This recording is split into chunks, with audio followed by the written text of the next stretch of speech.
Hello hi friends, welcome to our channel. ఈరోజు ఈ వీడియోలో ప్రెగ్నెన్సీలో ఉన్నప్పుడు మనకి ఎక్కువగా సెకండ్ ట్రైమిస్టర్ ఆర్ థర్డ్ ట్రైమిస్టర్లో అంటే ఏదైతే 4, 5, 6, 7, 8, 9 ఈ నెలల్లో మనకి ఎక్కువగా కాళ్ళు పట్టుకపోవటం అనేది జరుగుతుంది. సో అది ఎందువల్ల జరుగుతుంది, సో ఎలాంటి రెమెడీస్ అనేవి ఫాలో అయితే ఓకే అవుతుంది అనేది ఈ వీడియోలో షేర్ చేస్తాను. మెయిన్గా ఇది సెకండ్ ట్రైమిస్టర్ నుంచి థర్డ్ ట్రైమిస్టర్లో జరుగుతూ ఉంటుంది. మోస్ట్లీ ఫస్ట్ ట్రైమిస్టర్లో ఎలాంటి ఇబ్బంది ఏమీ ఉండదు. సో ఇలా వచ్చినప్పుడు మనకి ఎక్కువగా నైట్ టైం ఈ క్రాంప్స్ అనేవి స్టార్ట్ అవుతూ ఉంటాయి. పిక్కలు పట్టేయడం అంటారు కదా, సో అలాగా చాలా సాధారణం ఇది ప్రెగ్నెన్సీలో రావటము. దీనికి ఎలాంటి కేర్ అనేది కొంచెం తీసుకోవాలి, బట్ ఇది ఎందుకు వస్తుంది అనేది కరెక్ట్గా అయితే తెలియదు. సో ఫస్ట్ ఇదైతే మనకి పెరుగుతున్న గర్భం భారం, బేబీ బరువు అంతా కూడా మన కాళ్ళ మీద పడుతుంది. సో దానివల్ల అలాగే బ్లడ్ సర్క్యులేషన్ హెచ్చుతగ్గుల వల్ల కూడా ఈ విధంగా జరుగుతుంది. బ్లడ్ సర్క్యులేషన్ చేంజ్ వల్ల ఇలా జరుగుతూ ఉంటుందన్నమాట. సో దీనికోసం అనేసి కొన్ని జాగ్రత్తలు తీసుకుంటే సరిపోతుంది. ఎవరికైతే ఇలా రెగ్యులర్గా వస్తూ ఉంటుందో సో వాళ్ళకి ఐరన్ లోపం అనేది లేకుండా చూసుకోవాలి. అలాగే హైడ్రేటెడ్గా ఉండాలి, ఎక్కువ వాటర్ తగినంత తీసుకోవాలి. అలాగే మెగ్నీషియం సప్లిమెంట్స్ అనేవి తీసుకుంటూ ఉండాలి. అండ్ కాల్షియం తక్కువ కాకుండా చూసుకుంటూ ఉండాలి. అలాగే వాకింగ్ అనేది చేస్తూ ఉండాలి. సో వాకింగ్ చేయకుండా లేదంటే ఏదన్నా చిన్న చిన్న పనులు అవి చేయకుండా జస్ట్ ఎక్కువగా బెడ్ రెస్ట్ తీసుకుంటూ ఉంటారు చూడండి. సో కొంత ప్రాబ్లం వల్ల బెడ్ రెస్ట్ అని ప్రిఫర్ చేస్తూ ఉంటారు కొంతమంది ప్రెగ్నెన్సీలకు.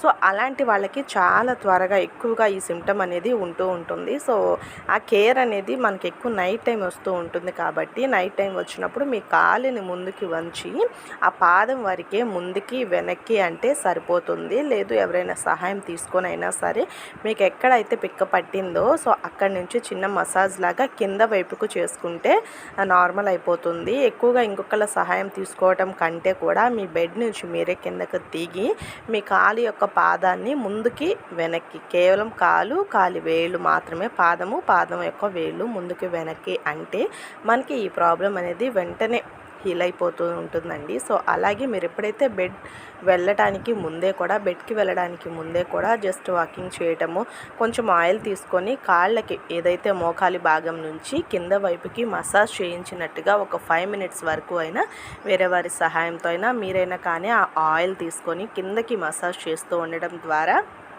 ఈ సిమ్టమ్ అనేది ఎక్కువగా మీకు కనిపించదు. హెవీ బరువు వల్ల కూడా మీకు ఈ సిమ్టమ్ అనేది వస్తుంది. పాదం మీదకి ఎక్కువగా కాళ్ళ మీదకి మన యొక్క పెరుగుతున్న గర్భం బరువు అంతా కూడా పడిపోతూ ఉంటుంది. కాబట్టి ఈ విధంగా అనిపిస్తూ ఉంటుంది. సో ఈ కొన్ని జాగ్రత్తలు తీసుకుంటే సరిపోతూ ఉంటుందండి. ప్రెగ్నెన్సీ అయిపోయిన తర్వాత, డెలివరీ అయిపోయిన తర్వాత చక్కగా మళ్ళీ నార్మల్ ఉంటుంది. ఎక్కువ శాతం ఈ విధంగా ఉండదు. అండ్ కాల్షియం, మెగ్నీషియం తక్కువ కాకుండా చూసుకోవాలి. ఐరన్ రిచ్ ఫుడ్స్ అనేవి తీసుకుంటూ ఉండాలి. ఎక్కువగా హైడ్రేటెడ్గా ఉండాలి.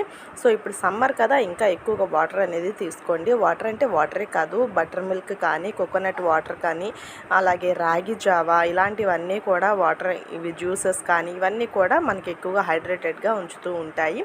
సో ఈ విధంగా తీసుకుంటూ పనుకునే ముందు వాకింగ్ చేయటం మర్చిపోకండి.